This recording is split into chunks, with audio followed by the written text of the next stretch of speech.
this video to explain how to install Kubernetes in AWS. Okay, for this I have listed down all the steps in a notepad. We can go through all the steps and get it done very quickly and easily. Okay, so we are going to install KOPS. KOPS is nothing but Kubernetes operations, you know this. And so for this, installing this Kubernetes operations KOPS, we need to follow this procedure. Okay, first launch Ubuntu instance. I'm going to launch Ubuntu instance in AWS. First launch one Ubuntu instance and execute the below steps. Okay, so first step is to launch Ubuntu instance. Okay, for launching the Ubuntu instance, go to AWS services under EC2, go to EC2 and click on launch instance and select Ubuntu. Okay, we are going to use Ubuntu, right? Select Ubuntu. t2.micro is fine, one server is fine. Storage, if you want to increase 12 GB, and if you want to give the name Kubernetes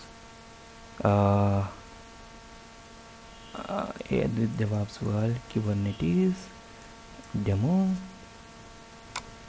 Security group, if you want to give security group, you can give it. Okay, and yeah, just review and launch. Click on launch,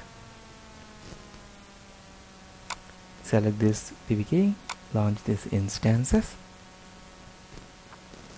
Okay, so my instance will be up and running in a while.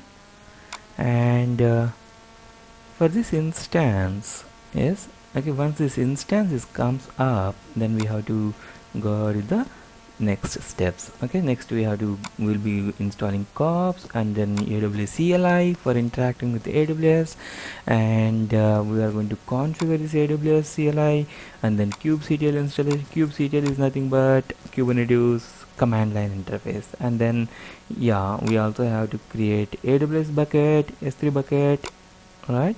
So yeah, there are many steps to go ahead. Okay, so first the thing is we have to we need this server. Yes, this server is up. Let's connect this instance. Copy, go to the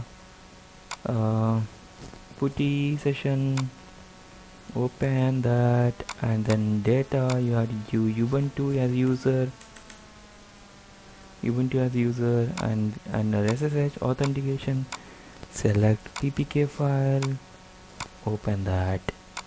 Okay, yes, click on yes, and if you want, change the font as well, make it bold and size up at 12 so that it will be visible very clearly. Switch to sudo user root user, we don't need, so that we don't need to use sudo. And now KOPS binary in download. For downloading this KOPS binary, just copy and paste it, this command.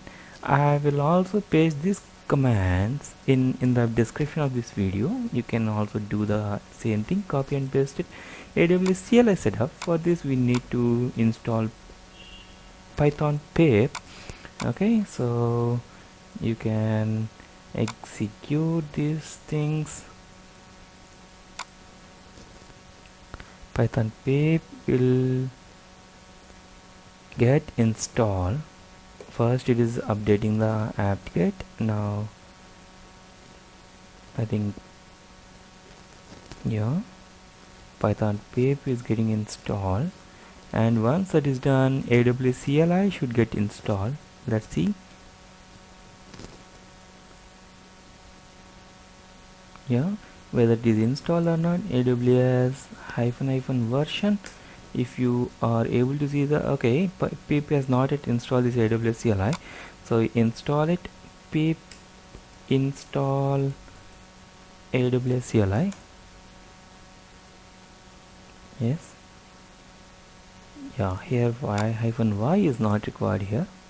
Okay, yes, now AWS -- version, you can see AWS version, you can see AWS version here, CLI version, right? That means AWS CLI has been installed. Now we have to configure that, right? configure. Before that we need to create IAM user and create S3 bucket also. Let's create IAM user.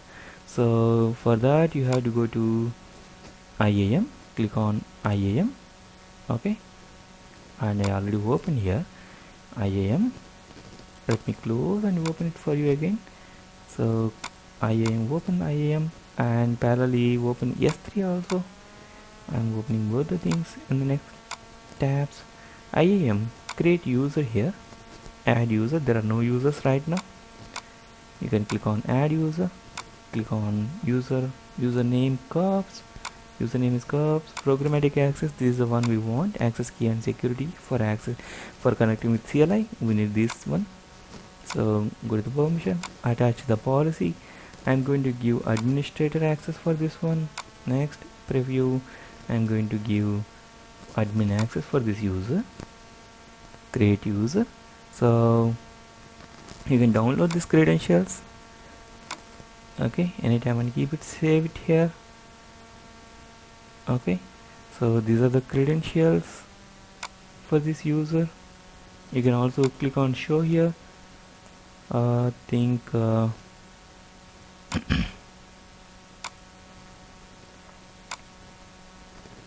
Open it again. I think this is the right one.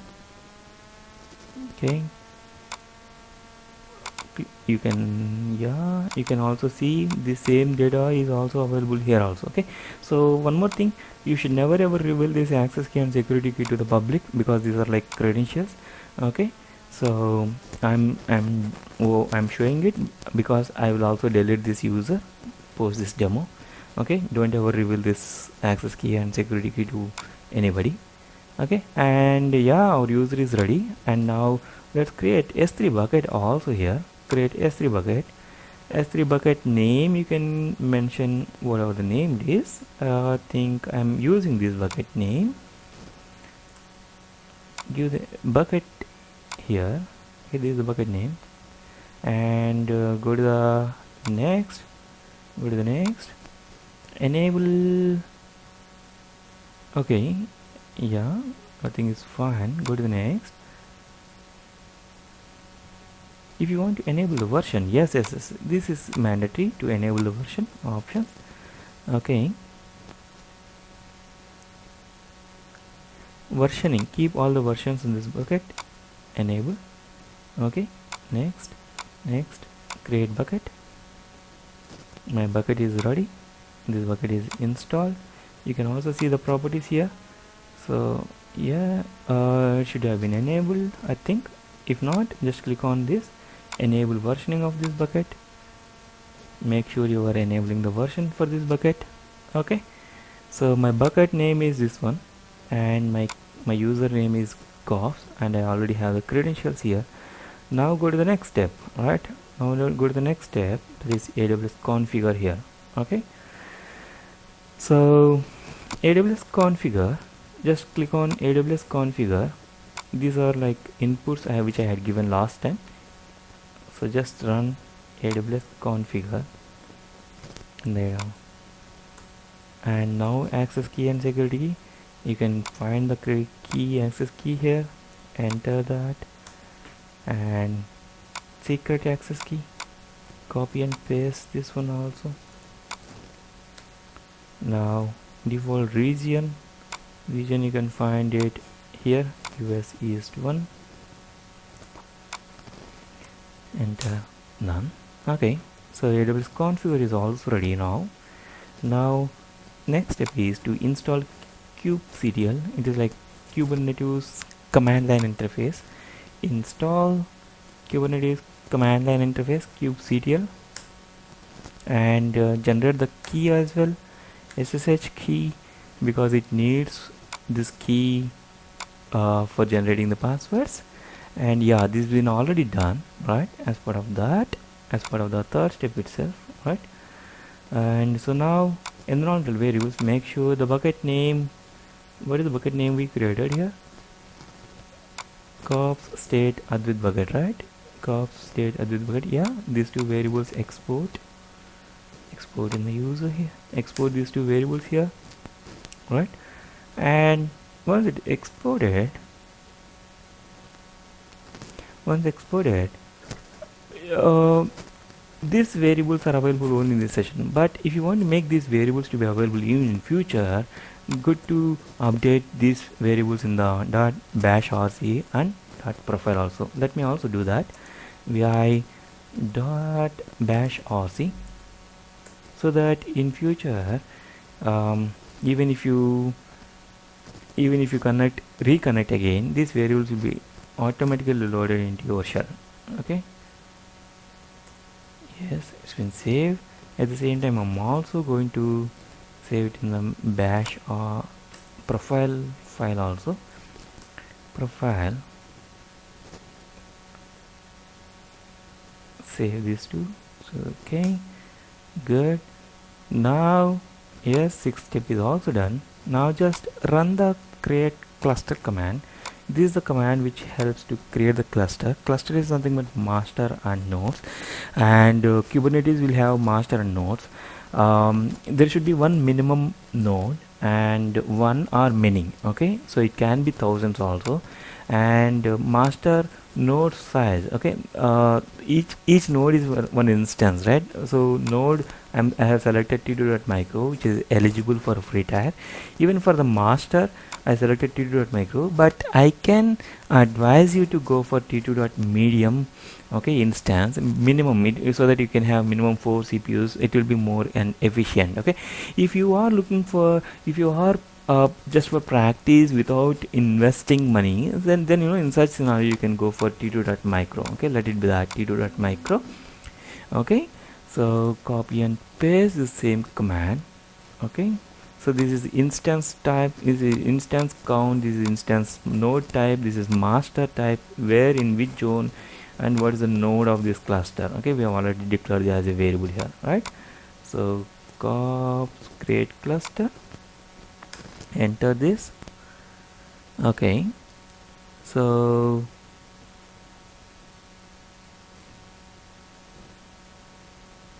SSH key thing again, enter here, cluster using SSH key, error determining the DNS norm dot with, please provide demo dot local first.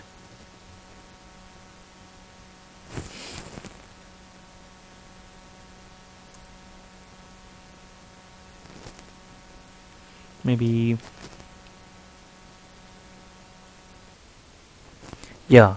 So I just want to change the name of my cluster. I just want to change the name of my cluster to this one. Okay, I think yeah, so I did a small change. Instead of demo, I updated as Kubernetes local. Okay, KS local. You can export it. Think all the files wherever I updated, everywhere I'm going to update it. I'm sorry, there is a small mistake here, so just want to update it to, instead of demo, I'm going to replace just Kubernetes. Okay, and vi /.bash rc. Here also go to here and replace this demo.local with k8s kubernetes.local.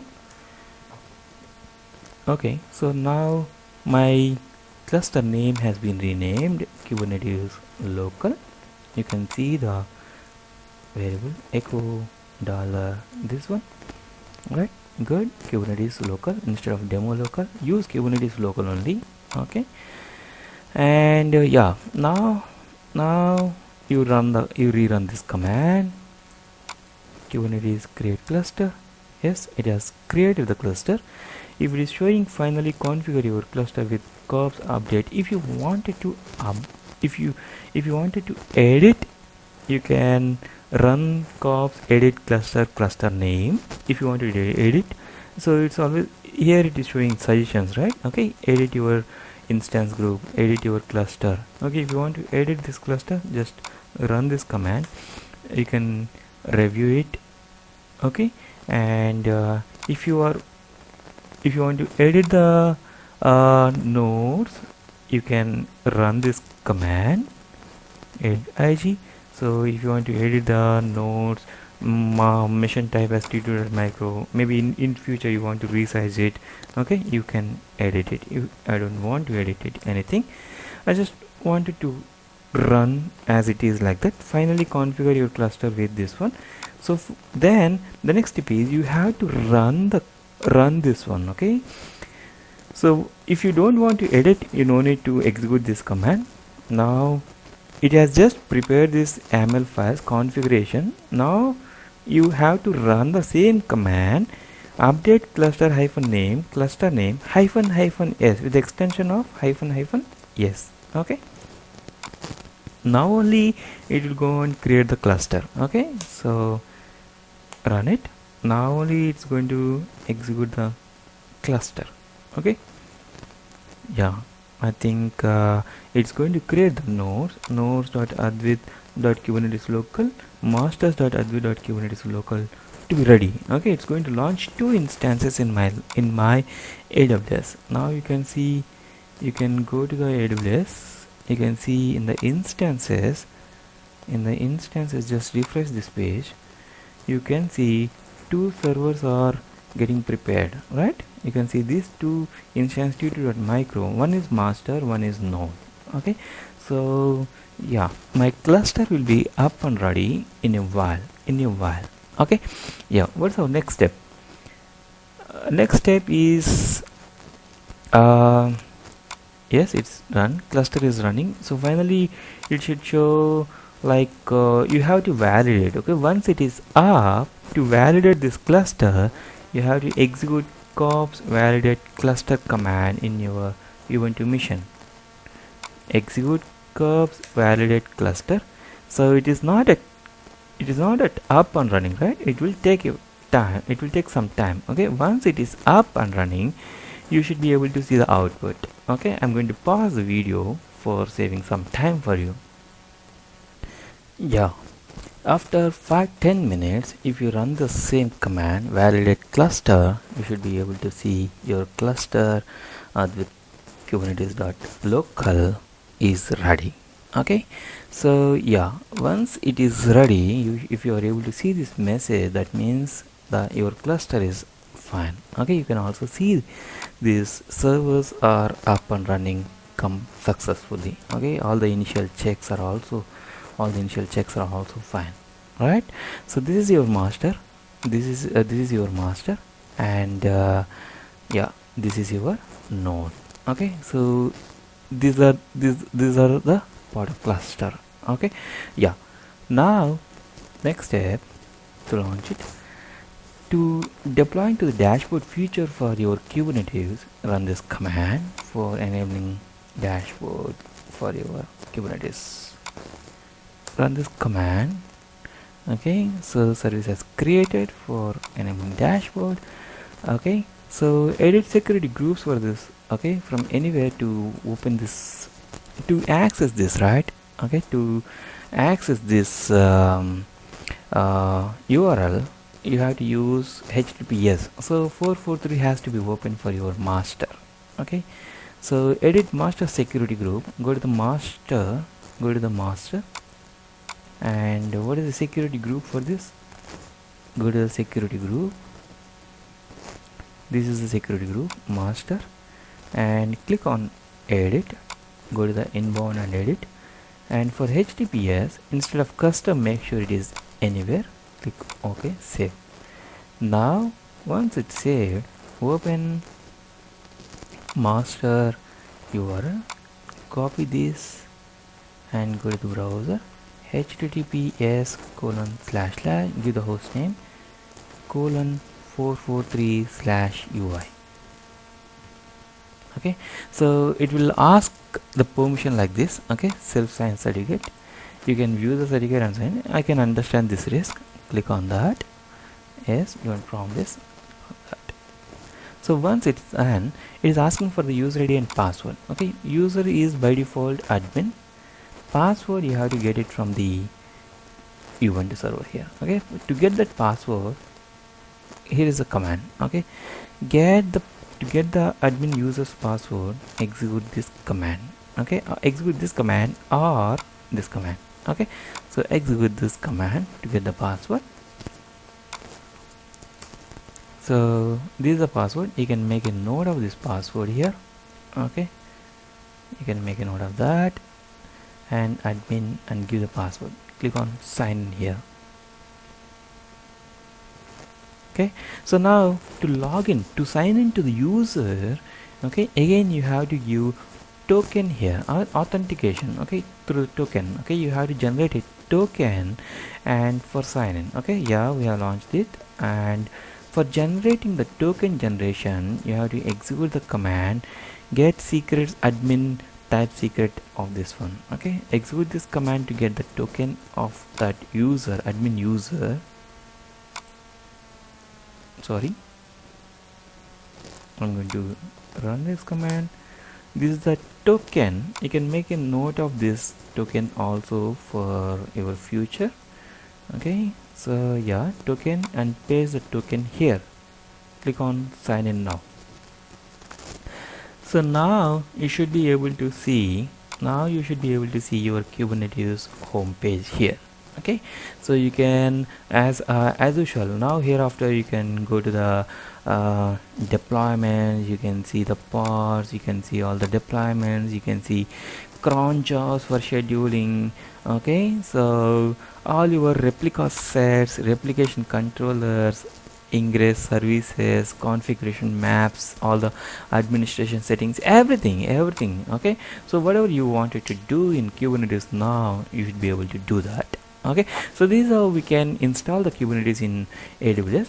Okay, so just want to make sure again, so make sure your cluster name ends with kubernetes.local. Okay, k8s.local. Okay, right, that's the only one thing I want to highlight here. Okay, once it is done, yes, as usual you can deploy your containers into the Kubernetes. You can orchestrate your containers through the Kubernetes now. Right, thank you so much.